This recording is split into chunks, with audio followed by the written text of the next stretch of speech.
présente souvent l'exil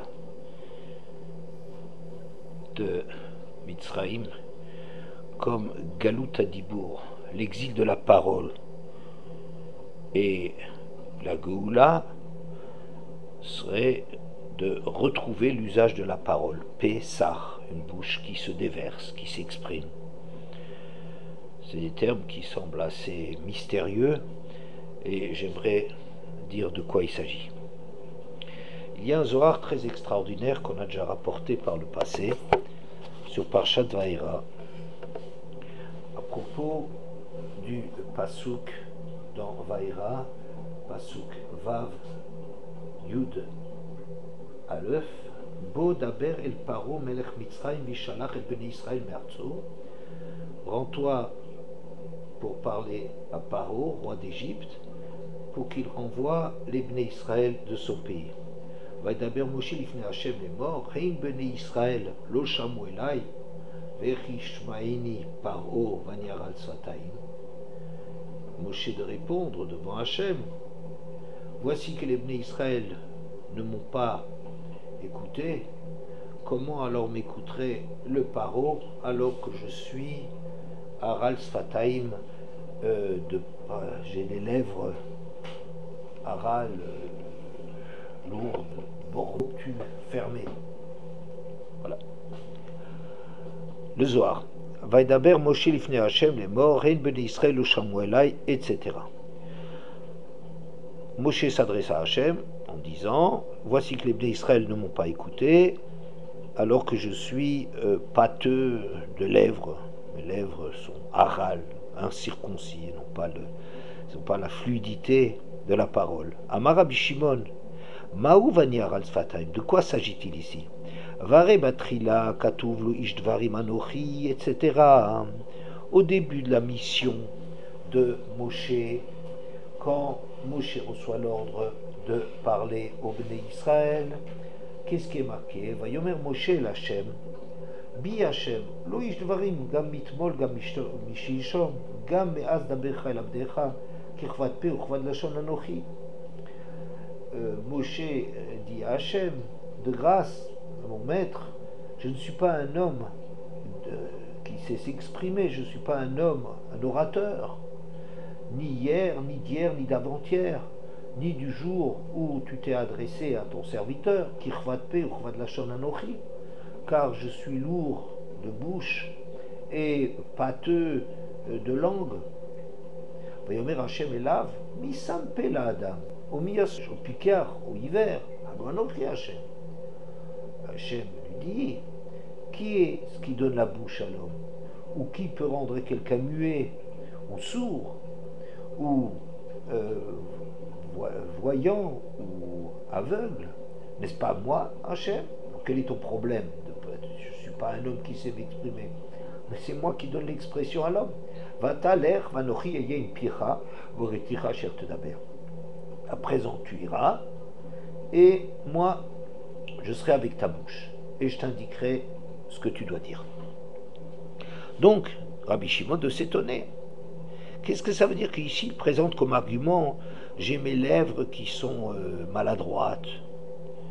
Or, au départ, quand Moshe avait dit, c'est dans le Perek Dalet, le Pasuk Yud Aleph, Yud Aleph, Yud Bet, ce qu'on vient de citer, et que Moshe a dit, Lashon Anochi, j'ai la bouche et la langue lourde, Vakadosh Baruch Hu Yeshivo, Mi Sampe l'Adam, etc. Vamar, Lo Vanochi Eyem Picha. Et Hachem lui a déjà dit, mais qui est-ce qui donne la bouche à l'homme, etc. Et je serai avec ta bouche. Hatale al datra shelo yaken. Est-ce que tu peux imaginer? N'en est pas ainsi. Vata amar ani aral sfataim. Maintenant il présente de nouveau l'argument, je ne sais pas parler. Imkein ayed devarahu sheiftiach lo hakadosh baruch hu betrila. Si c'est comme ça, si vraiment il ne sait pas parler, alors qu'est-ce que c'est que cette promesse qu'Hachem lui a fait au départ?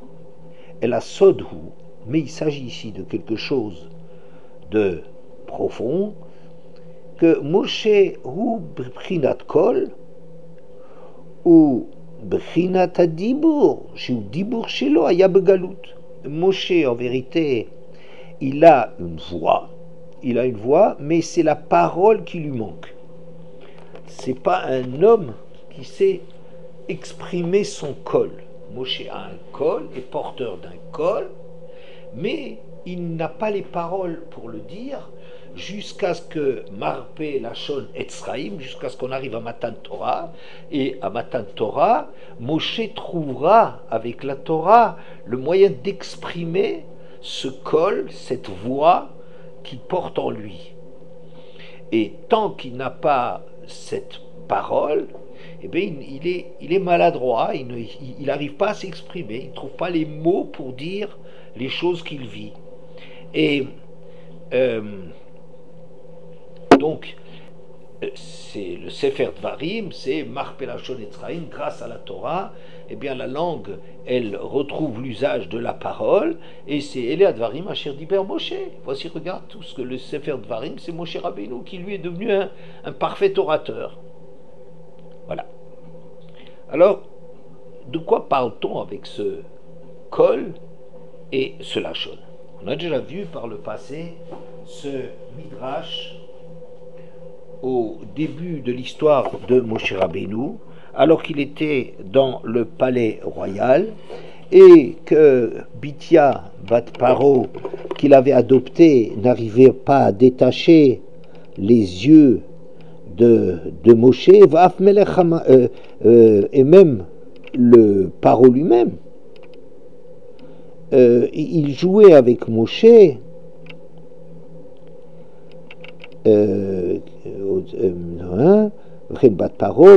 etc. Et il est dit que Paro prenait cet enfant tellement tellement mignon, tellement engageant, tellement attirant. Il est fasciné par cet enfant tellement qui est mignon. Il le prenait sur ses genoux et Moshe semble s'amuser à lui enlever la couronne et la lui mettre sur la tête. Que Moshe a-t-il la sorte, comme d'ailleurs il sera destiné, comme il sera amené à le faire par la suite, que Moshe destituera Paro, s'emparera de sa couronne. Et il y avait là-bas, Vayusham Yoshvim Chartumim Tzraim, Ve'amru Mityarim Anu Mize Shenotel Kitrecham Notno al Rosho. Et c'était des gens qui étaient spécialistes dans l'interprétation des rêves ou l'interprétation des signes. Ils voient un signe, ils disent ah, tiens, il y a un signe ici. On a bien peur que qu'il s'agisse de cet enfant dont il est annoncé qu'il y aurait quelqu'un qui viendrait et qui s'emparerait de ta couronne. Et il commence doctement à juger Moshe. Est-ce qu'il faut le brûler? Est-ce qu'il faut le décapiter? Quelle est la peine de mort qui revient à cet enfant? Yitro Yoshev Benem, Vomer Lahem Anarazé Imbodat. Yitro était parmi eux, il siégeait parmi eux, il a dit, mais cet enfant-là, il n'a aucun sens. C'est encore un bébé. Qu'est-ce que ça veut dire? Ces paroles, ces gestes ne signifient rien. Et là, Bachanu Oto, Vivu le Fanav Bekara Zavu Gachelet. Mettez-le à l'épreuve. Apportez devant lui un plateau sur lequel il y aurait de l'or et sur lequel il y a une braise. Eh bien, si il va vers l'or, cet enfant, ses gestes signifient quelque chose, il y a du sens, Yeshbodat. Et donc, s'il y a du Yeshbodat, vous avez raison. Mais si il va vers la braise, c'est bien que cet enfant n'a aucun sens, ne comprend rien à ce qu'il est en train de faire, et donc ses paroles n'ont pas la moindre signification. Aussitôt dit, aussitôt fait, et on présente donc à cet enfant ce morceau d'or, un bloc d'or, et face à cela, une braise, et l'enfant, Moshe, tend la main pour s'emparer de l'or, le malach Gabriel lui détourne la main et la fait porter vers la braise. Moshe se brûle et instinctivement il met là son doigt qui brûle, il le met dans la bouche avec un morceau de braise encore attaché, et Mais menuna c'est kvad pe ou kvad lachon, et c'est ça qui va le rendre kvad pe ou kvad lachon, qui va le rendre lourd de paroles, balbutiant, ne sachant pas parler. Voilà. Donc, midrash très intéressant, puisque c'est de là on date le kvad pe ou kvad lachon, qui sera un si lourd handicap pour Moshe. Mais il y a quelque chose de très étonnant que quelqu'un m'a une fois fait remarquer. Il dit, mais Yitro, en vérité, n'a pas cherché à sauver Moshe, puisque c'est sûr qu'un enfant, un adulte, est attiré par tout ce qui brille, par cet or, ce morceau d'or scintillant, est beaucoup plus engageant qu'un morceau comme ça grisâtre dans lequel on voit une espèce de petite lumière masquée, obscure, qui brûle dedans, alors que l'extérieur est sale et n'attire pas. Alors,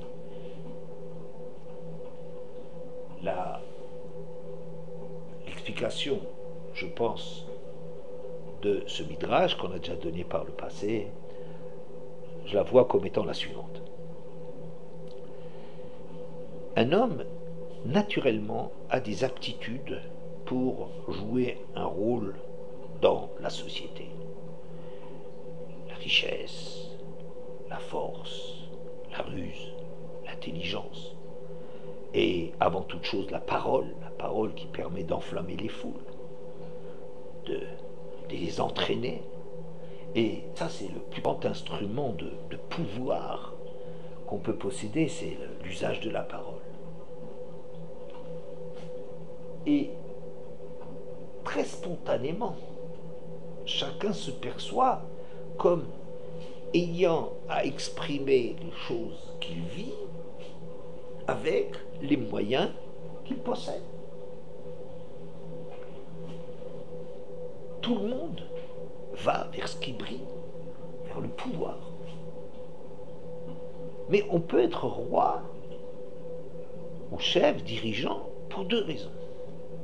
Un, parce qu'on a les moyens d'exercer le pouvoir.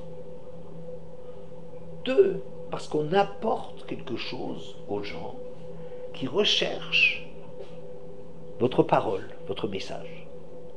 Soit on est comme les frères accusent Yosef avec ses rêves, Amashol Timshol Banu, tu prétends nous dominer, nous écraser, c'est-à-dire tu prétends que tu vas nous écraser pour t'ériger en chef sur nous et on va se prosterner devant toi.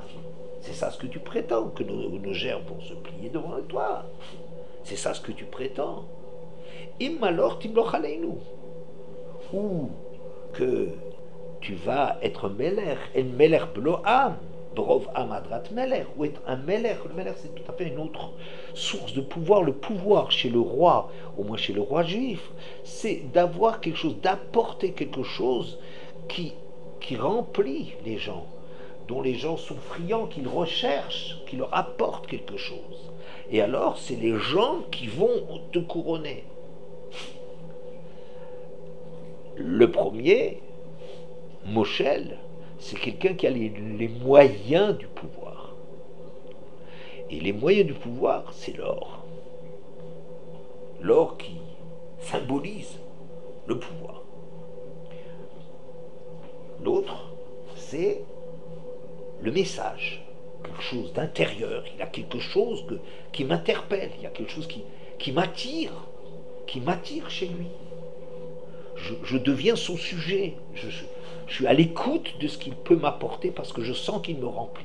Il remplit un vide chez moi. C'est ça le test que Yitro propose pour cet enfant.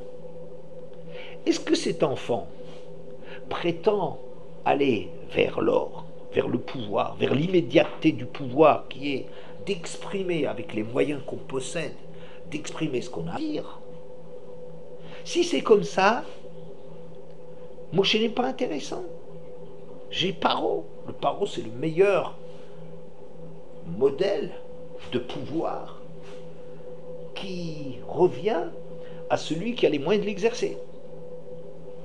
Si c'est pour cela, pour en faire un paro bis, Yitro n'essaie pas de sauver Moshe, il n'y a pas d'enjeu là derrière. Paro, Chacham Gadolaya, Yoter Mikol, Shoi, Chachmoi. Moshe était, le paro était plus Chacham que quiconque dans son pays. Il était roi parce qu'il était au sommet de la pyramide des 70 marches, parce qu'il comprenait le monde, il savait gérer le monde, il avait le programme pour le monde, il a le malben autour du cou, il a cette forme de brique, ça veut dire donner sens au travail des autres. Ou bien, Moshe va aller vers le contraire de ce qui brille, mais qui est en vérité un métal froid, comme l'or.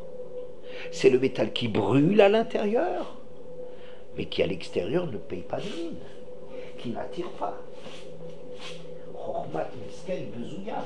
La chorma, si elle se trouve chez un clochard, elle n'attire pas, on y croit. Donc, le test qu'il va y avoir, c'est de déterminer quel genre d'acte est en train de faire Moshe. Si il va directement au pouvoir, c'est que c'est quelqu'un qui a du date. Ça veut dire que ce qu'il fait a du sens. Il fait quelque chose qui a du sens. C'est le sens commun. Si il va à quelque chose de caché, mais il est stupide cet enfant-là. Et Moshe, qui, dans un premier geste, se dirige comme tout le monde vers ce qu'il possède, vers ce qui permet d'exercer le pouvoir, eh bien, il est détourné de cela. Il y a le malheur Gabriel qui intervient là-dedans, qu'est-ce que ça veut dire exactement? Je ne sais pas exactement. Et il va vers ce qui chaud, ce qui brûle, ce qui le ronge, ce qui travaille à l'intérieur, avec quelque chose de vivant, bien qu'à l'extérieur, il n'y a rien d'attirant. Ou Mikan, Mimenu, Aya Moshe Kvatpe ou Kvad Lachon. C'est ça, ce qui a rendu Moshe Kvatpe ou Kvad Lachon. On n'est pas en train, dans ce midrash, de nous raconter de la petite histoire, anecdote. Tiens, comment se fait-il que Moshe n'avait pas n'était pas un orateur? Comment ça se fait? Non, on n'essaie pas de répondre à ça. Le problème est ailleurs. Le problème est ailleurs. Moshe, nous racontons ici, perd l'usage de la parole qu'il aurait naturellement, spontanément, de naissance, dont il devrait disposer de la même façon que c'est un enfant tellement brillant, dont on n'arrive pas à détacher les yeux. C'est un Yosef bis, c'est quelqu'un de tellement... Il est tellement engageant, c'est un enfant tellement que... Il n'y a pas de raison que cet enfant ne sache pas parler. Moshe a choisi, en vérité, l'exil. Qu'est-ce que ça veut dire l'exil? C'est-à-dire renoncer à ce qui fait naturellement sa force, ce qui lui permet naturellement de trouver sa place parmi les autres, pour affronter ce feu intérieur, cette remise en question, ce feu brûlant. Mais il y a un prix à payer pour cela. Il n'y a pas un truc, quand on veut être vrai par rapport à soi-même, quand on veut affronter sa vérité ou la vérité en majuscule, avec une majuscule, le prix à payer, c'est que les mots, on n'a pas les moyens. Il ne s'agit pas d'un orateur qui a des trucs, qui a des anecdotes à raconter, qui a des blagues, qui sait tourner, qui a un art, l'art de la parole. Mais il faut s'éloigner de ça, c'est bien tout le contraire de cette vérité intérieure. Et c'est ça ce que Moshe dit, que lo ish dvarim anochi, dans le pasuk Daled, dans le Perek Daled, Shemot Yud, lo ish dvarim anochi, gam mitmol, gam shishon, gam me'az dabercha el avdecha, kirchvat pe uchvad lashon anochi. Je n'ai pas de parole, mais az dabercha el avdecha. Depuis que je t'entends que tu m'as parlé cette histoire-là, du déplacement, au lieu de choisir d'aller ce que spontanément on aurait fait, aller vers ce qui brille, être normal, on va vers l'exil, l'incompréhension. Hayeled Azei Bodat, il est stupide, il est stupide. Depuis lors que j'ai entendu ta parole, car je suis Kvatpe Urva de la Shon. Et si maintenant on est en train de dire quelle est là, qu'est-ce qui s'est passé dans la première phase et dans la deuxième phase, c'est-à-dire que dans Shmot, Parshat Shmot, quand Moshe présente son refus, il renacle à vouloir diriger les Bnei Israël, c'est pas mon truc. Il est Kvad Pe ou Kvad Lachon Anochi. Anochi, j'ai toujours dit qu'Anochi, c'est moi, ma profondeur, mon être véritable, par opposition à Ali, je tue elle qui me place simplement, me situe par rapport à l'autre, mais pas plus. Anochi, Kvad Pe ou Kvad Lachon. Je suis quelqu'un qui est Pe et Lachon. Pe et Lachon, c'est des organes intérieurs. La parole, l'intériorité de la parole, je n'arrive pas à m'exprimer. Mais pourquoi? Depuis le jour où tu me parles, parce que j'entends que tu me parles, que ce message qui brûle en moi, il est tellement fort, et c'est ça ce qui est marqué, que Moshe, il a le col. Qu'est-ce que ça veut dire, il a le col? C'est quelqu'un qui est capable, il est porteur de quelque chose, il est porteur d'un message, il est porteur sa façon d'être a quelque chose d'exceptionnel, cette recherche, cette confrontation qu'il accepte avec lui-même, cette chose elle est tellement forte, mais il n'a pas les moyens de l'exercer, parce que ça va de pair avec Kvad Pe ou Kvad Lachon, tant qu'il n'a pas reçu la Torah. Amrapak va guérir et lui donner des mots pour exprimer cette chose qu'il ressent sans arriver à l'exprimer, jusqu'à Matan Torah. N'est-ce pas? Donc, pour les Bnei Israël, ce qui est extraordinaire, c'est marqué dans le Perek Gimel, Gimel et Yutret, Veshamu le Kolecha, et ils entendront ton col.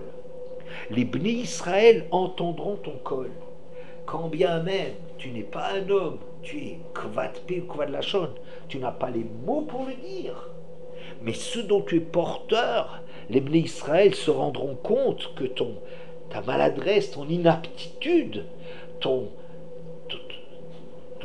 incapacité de t'exprimer ne peut pas masquer, ou au contraire, et le reflet, ils entendront bien reflet, de quelque chose de puissant, que tu portes quelque chose de puissant, le chamou le choléra. Et ce col, les Bnei Israël, ça suffira pour que les Bnei Israël entendent ce col. Et après, ils vont retomber, mais ils entendent ce col. Alors que lorsque Moshe dit, même si les Bnei Israël retombent après avoir entendu ce col et avoir cru, ils retombent dans les égarements du monde de l'Égypte, mais Paro, lui, Va'ani Aral Sfataim. Je ne peux pas parler avec lui parce que je suis Aral Sfataim.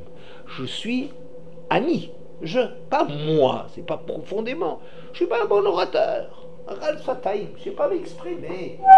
Mais ça, c'est Sfataim, c'est mina Safa velachutz, par opposition à P et Lachon, qui sont internes, des organes internes, la voix, la langue profonde, qui exprime la profondeur de la personne. Mais ici, Moshe en dit Aral Sfataim, je ne suis pas un orateur. Bien. Et donc, on a devant nous une opposition entre deux messages, entre deux porteurs de couronnes très différents. Il y a Paro, d'un côté, qui est l'homme brillant, l'homme qui sait dire, l'homme qui sait séduire, l'homme qui a le don de la parole, la richesse, la chorma, il a toutes les aptitudes possibles et nécessaires. Il est un homme tellement réussi, et lui, pour lui, ce qu'il s'agit, Istvarim, il est dans le monde où on parle, un monde où on discute, l'art de la parole, de la conviction, de convaincre et tout. Ça c'est Paro. ça c'est Paro. Moshe n'a rien de cela. Moshe n'a rien de ça. Il est porteur d'un message qu'il voudrait faire entendre et qu'il a une difficulté à entendre ce message parce que même bien que dans une première phase les Bnei Israël entendent cette voix, mais ils sont tout de suite repris.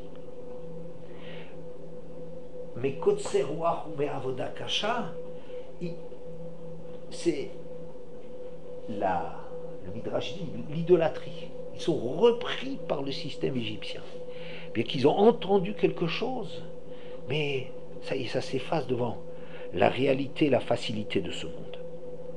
Alors,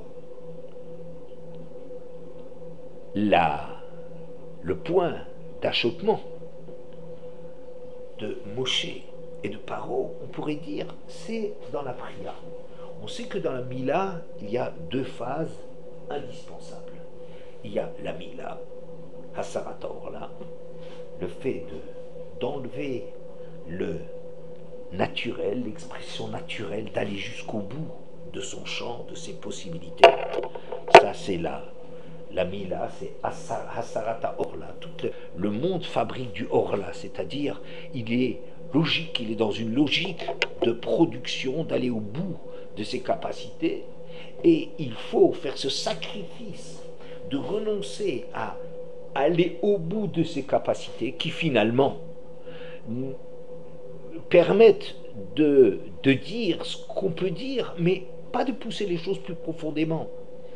On peut trouver l'art, la manière de dire les choses, les faire passer. On peut être un artiste, on peut travailler avec ça, mais on n'est pas suffisamment en questionnement par rapport à soi-même.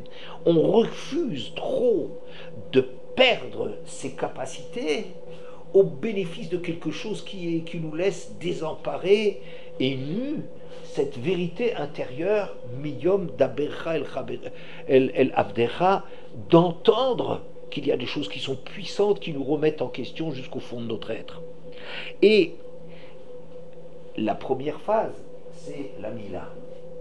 Deuxième, la Priya. La Priya, c'est découvrir. C'est-à-dire, une fois qu'on a fait ce sacrifice de cette facilité naturelle qu'on a, du moyen naturel qu'on a de se poser dans la société, de prendre place, il y a une deuxième, la deuxième phase, ça va être de dévoiler. Priya ou Para Rosh Haisha dévoilera la tête de la femme dans l'histoire de la Sota. Dévoiler, révéler, c'est la révélation de la profondeur de l'être. Ça, c'est la prière. Alors, on a face à face deux conceptions. La conception de Paro, c'est priya. C'est le même terme, expression, révélation. Le Paro, il est dans le monde de l'apparence. Il est là, il est de plein pied quelqu'un qui est révélé. Ça veut dire il est quelqu'un qui exprime au maximum toutes les capacités qu'il possède. Il a une prière dès le départ. Alors que Moshe a besoin d'accepter de lutter contre lui-même en affrontant sa vérité intérieure, donc la Mila, de s'écarter de ce monde, et pour retrouver éventuellement la prière dans une deuxième phase, les mots pour exprimer ce qu'il y a à exprimer au fond de cette personne. Travail infiniment plus long et plus difficile, dangereux, où on est perdu, on a une interrogation constante avec soi-même. Où est-ce qu'on en est? Est-ce qu'on vaut la peine de? Est-ce que c'est juste ce qu'on dit? Qu'est-ce que les autres ils sont capables alors que nous, etc. Le monde que domine Paro, c'est le monde du Pérah. C'est le monde de cette parole doucereuse, mielleuse, engageante, cette pub, le monde de la publicité ne date pas de maintenant.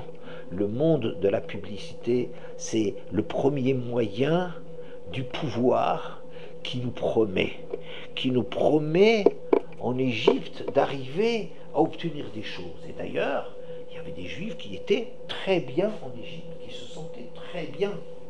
Eved Melech, s'ils servaient les puissants avec leurs capacités, les Juifs avaient des aptitudes de devenir des gens extrêmement performants dans le monde de l'Égypte. Ils sont sur le devant de la scène. C'est des gens qui ont toujours été très capables. Et ça, c'est le monde. Ce monde de Paro nous offre, nous propose des choses. Quand on sort d'Égypte, on se souvient de ce poisson que l'on mangeait en Égypte gratuitement. On croit que c'est ça la traduction. On se souvient, sirabassar, les marmites de viande, le poisson, tout ce qu'on avait. Mais Yaakov Hillel a fait remarquer qu'en vérité, que l'on mangera en Égypte, pas qu'on mangeait. C'est pas qu'une fois dans le désert, il se dit ah, c'était quand même chic l'Égypte, qu'est-ce qu'on mangeait bien. Comment c'est? Oui, on bafferait, oui, c'est pas vrai. C'est pas ce qui est marqué. On se souvient de ce poisson que nous mangerons en Égypte. Tout le problème de l'Égypte, c'est cette proposition de manger chinam, gratuitement. Comme actuellement les pubs. Regardez, ça coûte rien, vous achetez maintenant, vous ne payez que dans... Vous ne le sentez pas passer. Vous aurez l'objet de vos rêves, cette voiture extraordinaire, eh bien vous l'aurez pour seulement 137 € par mois. C'est rien. C'est tout l'art de l'Égypte, tout l'art de cette société dont l'Égypte est seulement l'incarnation la plus parfaite du monde matériel qui nous offre tous les plaisirs avec cette espèce de mensonge mais ça va demain en race gratis, ça ne coûte pas, c'est pas un effort, engage-toi simplement, souscris, tu signes simplement et puis ça y est. Et ça, c'est que nous mangerons gratuitement. Il faut enlever le mal que ça peut faire, la souffrance d'avoir à payer, de s'engager. Mais non, mais c'est pas vrai, c'est rien du tout. Tu t'engages, tu as vendu ton âme au diable, tu te rends même pas compte. Tu vas recevoir quelque chose, et puis c'est le prix à payer, c'est indolore. C'est indolore. Il me semble que c'est ça le pshat de ce qu'on dit toujours, que Akina Tava Vakavot, tout ce que ce monde propose, toutes les propositions qui éloignent l'homme de sa vérité intérieure, Akina Tava Vakavot, c'est un monde dans lequel on dit Yeshlomea, Rotse Mataim, Yeshlomatzaim, Rotse Arbameot. Quand il a 100, il demande 200. Quand il a 200, il demande 400.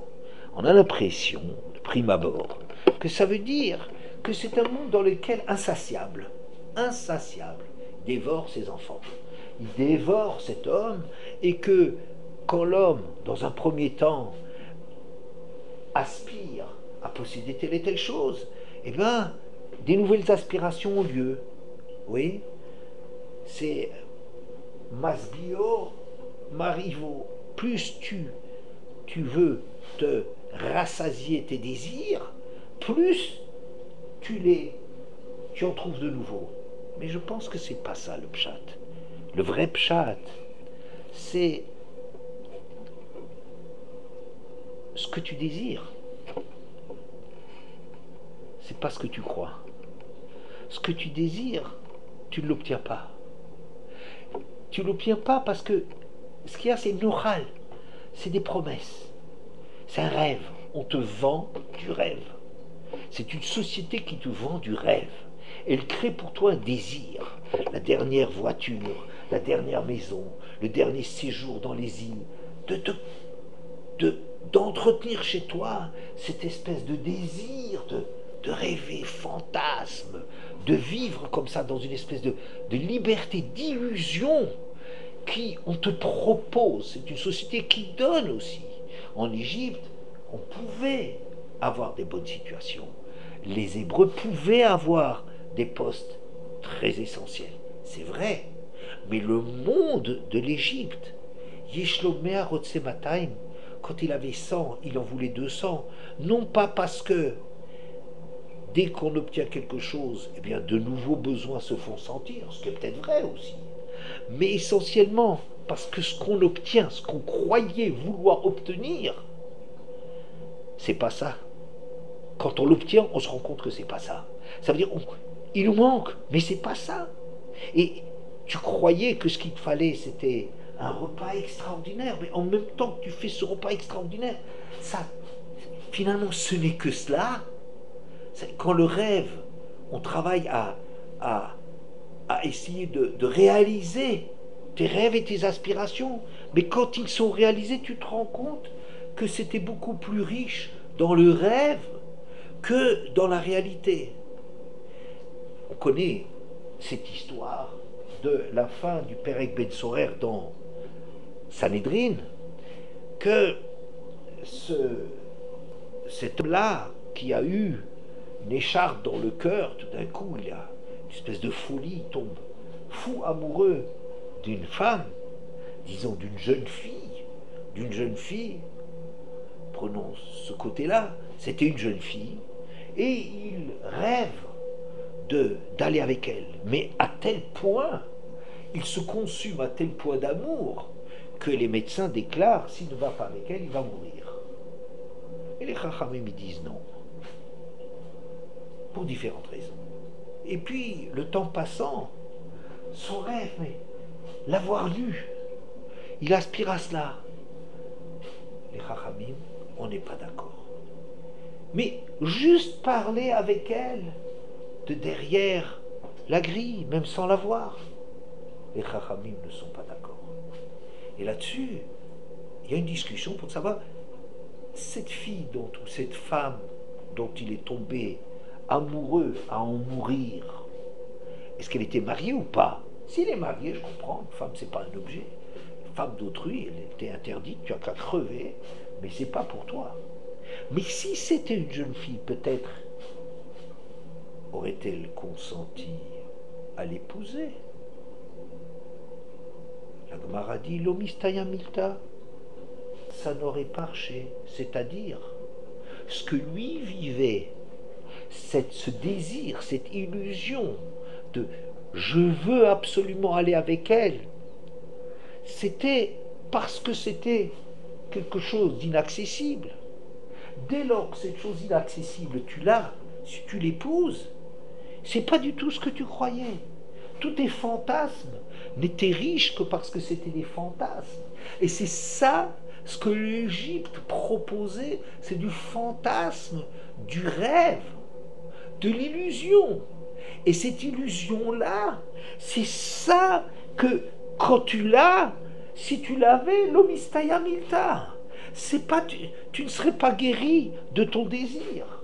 Pourquoi? Parce que ton désir, c'est ce rêve du fruit défendu. Maim gnuvim imtaku, velechem starim inam, comme le texte dit là-bas, si c'est un fruit défendu, de l'eau qui t'est dérobée, celle-là, elle a un goût particulier, parce qu'elle t'est interdite. Et nous, ce qu'on fait miroiter dans le monde de l'Égypte, le Pérach, cette bouche mielleuse, engageante, qui te promet demain en race gratis, crinam, tu n'as rien à payer, c'est pas douloureux, c'est formidable, il y a que tu gagnes à tous les coups. Ce monde qui te propose, il te propose une chose que en vérité quand tu l'as, ils mangeaient peut-être des poissons, mais ils n'avaient pas le goût du rêve. Et donc quand tu l'as, tu en veux plus. Pourquoi? Parce que tu n'as pas eu ce que tu croyais que tu aurais. Toute l'illusion, c'est de faire croire que tu vas recevoir la chose qu'on te fait désirer.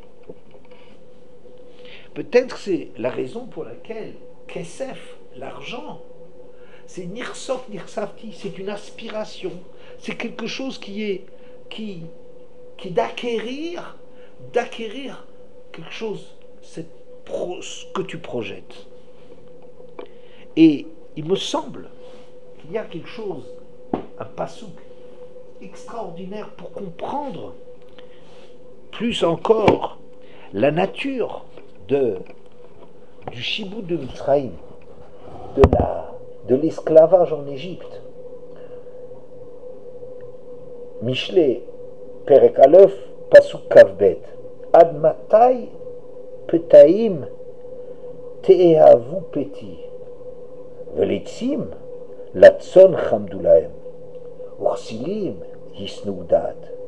Jusqu'à quand ces gens qui se laissent séduire voudront de cette séduction? Un verset extraordinaire. On pourrait dire que c'est un monde de la frustration. On pourrait dire un monde dans lequel on fait miroiter des choses qui en vérité ne remplissent pas véritablement la personne. On veut du kavod, et dès qu'on a de kavod, on se rend compte qu'on n'a pas ce qu'on croyait qu'on aurait. Donc on en veut plus. Mais tu me dirais, mais c'est un monde décevant. C'est un monde dont on ne veut pas. C'est un monde dans lequel on aspire à partir. Eh bien non. Jusqu'à quand les gens qui se laissent séduire,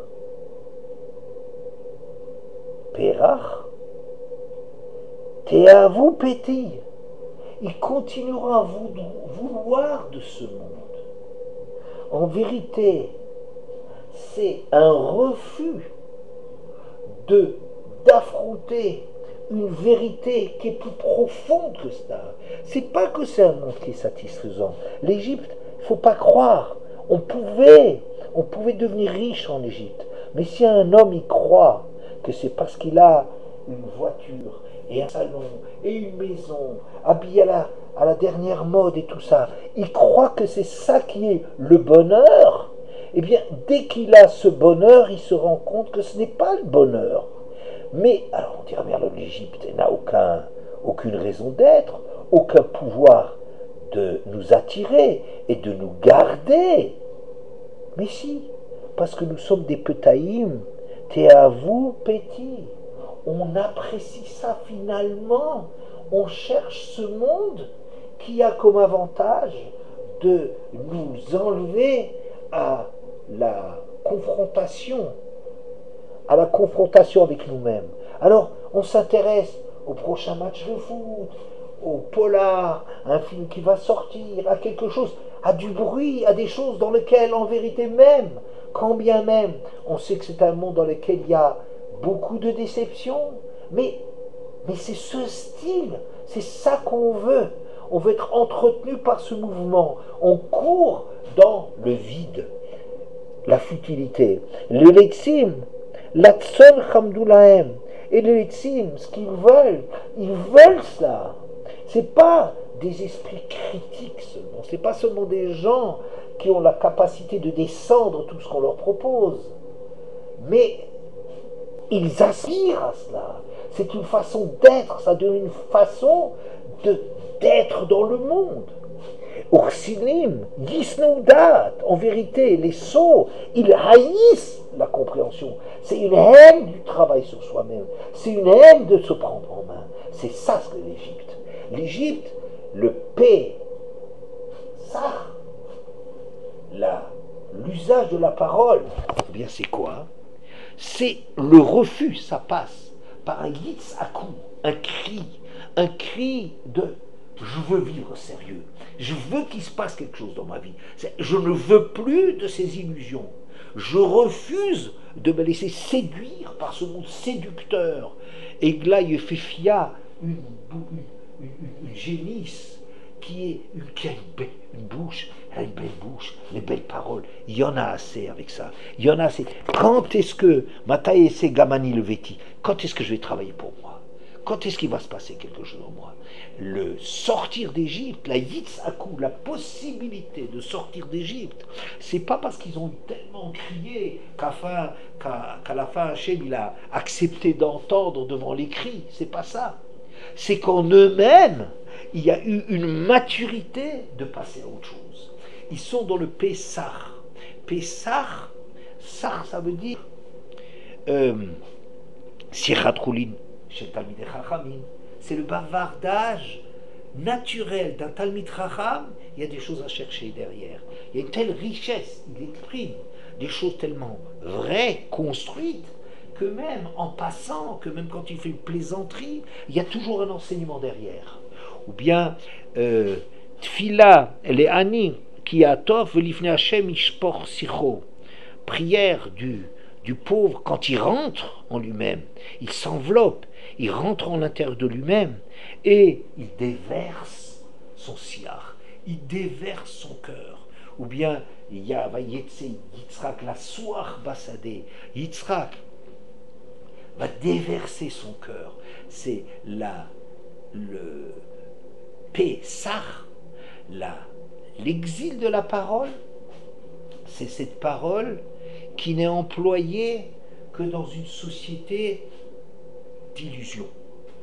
C'est l'illusion qui est le pain quotidien de l'Égypte. Pas du tout. De nous tous, depuis toujours, l'Égypte n'est que l'endroit qui a réalisé de la façon la plus spectaculaire cette espèce de captage de ce désir de l'homme de se faire baratiner. L'Égypte a réussi, elle incarne cette réussite de la société qui a réussi à donner des projets en dehors de ce qui fait le véritable bonheur de l'homme. Et ça, en vérité, c'est Gematria 68 Chaim, c'est retrouver la vie. Sortir d'Égypte, l'exil de la parole, c'est une parole qui ne veut plus rien dire, c'est qu'une parole qui n'est que dans l'immédiateté et dans la réalisation des illusions.